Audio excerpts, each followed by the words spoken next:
સદગુરુદેવ કી જય। તો પ્રથમ તો દરેક સંતો ભક્તોને વંદન। આપણી શામલ ભક્તિ યુટ્યુબ ચેનલમાં આપનું હાર્દિક સ્વાગત છે। આપ મારી ચેનલ નિહાળી રહ્યા છો તે બદલ આપનો ખૂબ ખૂબ આભાર છે। તો આજે આપણે વાત કરવાની છે સંત। સંતની ઉપમા કોને આપવી આપણે? અત્યારે હું કહું કે હું સંત ફલાણો કે હું સંત થઈ ગયો, પણ સંત સાચા સંત કોને કહેવાય, સંત કેવા હોવા જોઈએ એના વિશે થોડોક ખુલાસો કરું આપની સર્વેની કૃપાથી। તો સંતોને કહેવા પ્રમાણે એક સાખીમાં કીધું છે કે સંતપણું સીપે નહીં, ઢાંકી ન ઢંકાય, પ્રકાશી પોતા વડે તો અનેક મોળો ખાય। સંતપણું સીપે નહીં, સંતપણું કોઈ દિવસ સંતાય નહીં। અહીંયા હજારો મારા જેવા સંતો આચાર્ય બેઠા છે।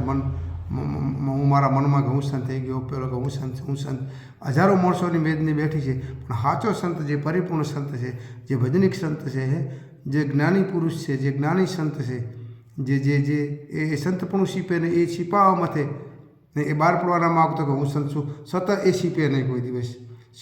સંતપણું સીપે નહીં, ઢાંકીનો ઢંકાય, પ્રકાશી પોતા વડે તો અનેક મોળખાય। એનો જ્ઞાનરૂપી પ્રકાશ પડતો હોય, એ લાખોની મેદની બેઠી હોય, અને જો સંત આવતા હોય, સંત વધારે તો બધી પબ્લિક, બધા સંતો આપણે ઊભા થઈ જઈએ છીએ। એનું કારણ એ આપણા કરતાં મહાન છે।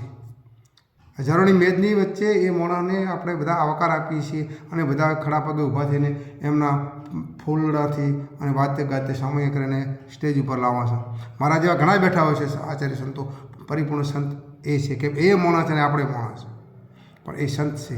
સંતપણું સીપે નહીં, ઢોકીનો ઢંકાય, પ્રકાશી પોતા વડે અનેક મોળો ખાય। એનો પ્રકાશ પડી જાય, લાખોની મેદની હોય ને, લાખોની મેદનીમાં એ સંતપણું એનું સીપે નહીં, ઢોકીનો ઢંકાય, ઓટોમેટિક એનો પ્રકાશ પડતો હોય છે।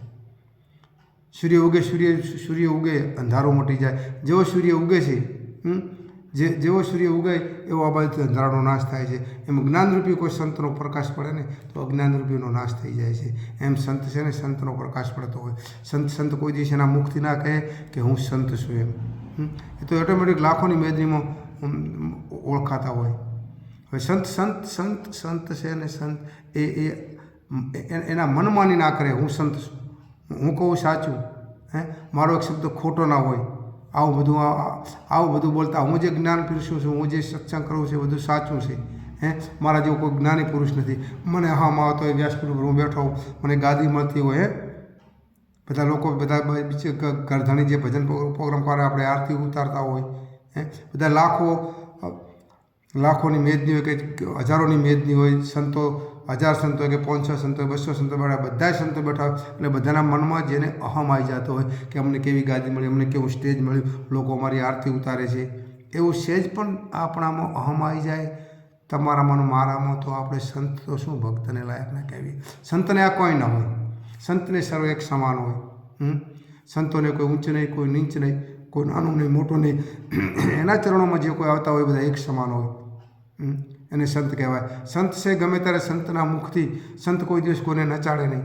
સંત કોઈ દિવસ કોઈ રાજા મહારાજા દષ્ટાંત રૂપી આપણને જે કંઈ દષ્ટાંત આપતા હોય એ દષ્ટાંતો આપણે સમજવા પડે।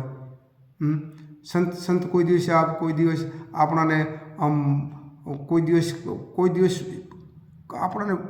સંત કોઈ દિવસ ખોટું કહે જ નહીં, આપણને ખોટું સમજાવે જ નહીં કોઈ દિવસ। સંતો દષ્ટાંત રૂપી આપણને સમજાવતા હોય, પણ એ જ્ઞાન એ દષ્ટાંત, કારણ કે સંતો એક એક શબ્દ પંચભૂતના દેહ ઉપર બોલેલા છે, પણ બહારના દષ્ટાંતો રથથી માંડી અને પહાડ સુધીનું, મેરુની ટોચ સુધીનું બધું જ્ઞાન છે, એ બધું જ્ઞાન આપણા પંચભૂતના દેહમાં સંતોએ મેળવેલું છે, સંતોના શબ્દો છે। પણ અત્યારે એ સંત છે એ સંતોના શબ્દોને લઈને હાલતા હોય છે।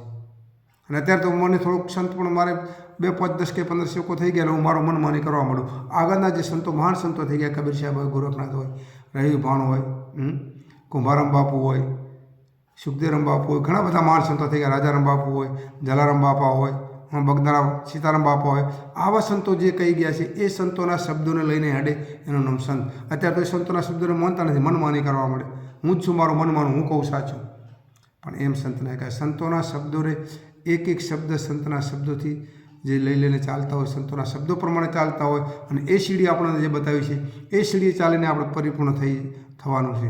એટલે મારું કહેવાનો અર્થ કે સંતોના શબ્દોને માનો આપણે સંત છે કોઈ દિવસ સંત છે સંત કોઈ દિવસ અભિમાન ના હોય, સંતને હુંપણું ના હોય, મારાપણું ના હોય, માન બડાઈ ઈર્ષાઈ અદેખાઈ એકબીજાના કાસડા કરવા એ સંતને કોઈ દિવસ ના હોય. આ તો આપણે તો અંદર ખાલી પ્રેમથી તમને કહું છું, હું નાસ્તિક નથી, હું કોઈને ખોટું નથી કહેતો, પણ સત્ય એક હકીકત કહું છું. કોઈ ખોટું ના લગાડશો, કોઈ દુઃખ લગાડશો, આ સત્ય હકીકત છે. આપણે તો ભજનમાં સત્સંગમાં બેઠા હો ને હું બેઠો હોઉં ને સ્ટેજમાં જ્યાં મારું ચાલતું એ બીજો કોઈ જ્ઞાની પુરુષ આવે ને તો મને એમ થાય કે આ ક્યાંથી આવ્યો. કારણ કે એ જે જ્ઞાની પુરુષ આપણા આંગણે આવે છે કે વ્યાસપીઠ ઉપર બેઠો છે એ આપણા કરતાં જ્ઞાની પુરુષ છે. એ કંઈ સારું પીરસ છે એટલે મારું બદનામ થશે.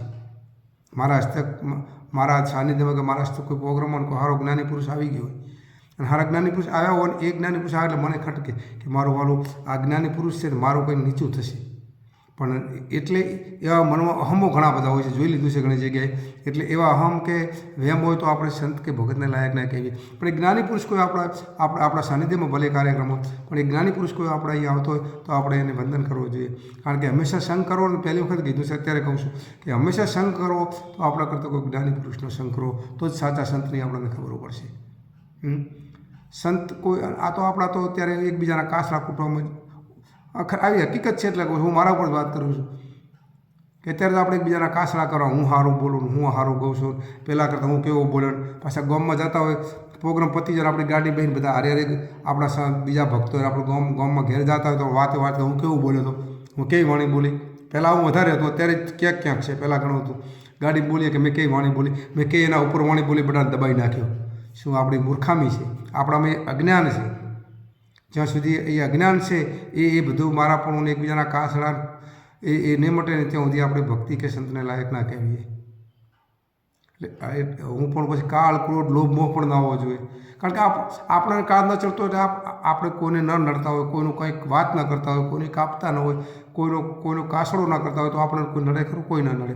કોઈકનું કંઈક તમે ખોદે સંત ના કહેવાય. સંત કોઈ દિવસ કોઈનું બુરું ના વાંચતા હોય. આપણે તો થોડા ઘણા આગા પાછાથી એકબીજાનું બુરું વાંચતા હોઈએ. ભજનમાં કોઈકને નીચે બળતા હોઈએ કે આ મોણા કેમ આવ્યો, આ ભગત કેમ આવ્યો, ફલાણો કેમ આવ્યો. એવું નહીં. સંતપણું તો સીપે નહીં, આગળ સાખીમાં કીધું એમ. સંતને તો પૂરેપૂરું નોલેજ હોય, નિર્મળતા હોય, એમનામાં સરળતા હોય, એમાં દયા હોય, કરુણતા હોય, એમનામાં કેટલો ભાવ હોય. સંતો આપણે જોઈએ છીએ, આપણે એને જુઓ એટલે નાના મોટા દરેક એક સમાન એમના ચરણોમાં આવતા હોય છે. એટલે ટૂંકમાં કે સંતના લક્ષણો છે. સંત જ્ઞાની પુરુષ હોય, સંતનો ઓટોમેટિક પ્રકાશ પડતો. સંત કોઈ દિવસ કોઈને ખોટું સમજાવે ને, સંત કોઈ દિવસ અહમ ન કરે. સંત હું પણ મારાપણું માન બળે ઈર્ષા બધું છોડી દે અને સર્વને એક સમાન માની અને બધા જે તમારામાં જે લક્ષણો ખરાબ અજ્ઞાનરૂપી જે લક્ષણો અંધારું છે એ અંધારું મટાડતા હોય છે. તમને ખોટા રવાડે ન ચડાવે, ખોટા રવાડે કે ખોટા રસ્તે ચડાવે સંત ના, ખોટા ખર્ચા ના કરાવે. સંતનો કોઈ સંતનો પ્રોગ્રામ તો ખોટા ખર્ચા ના કરાવે.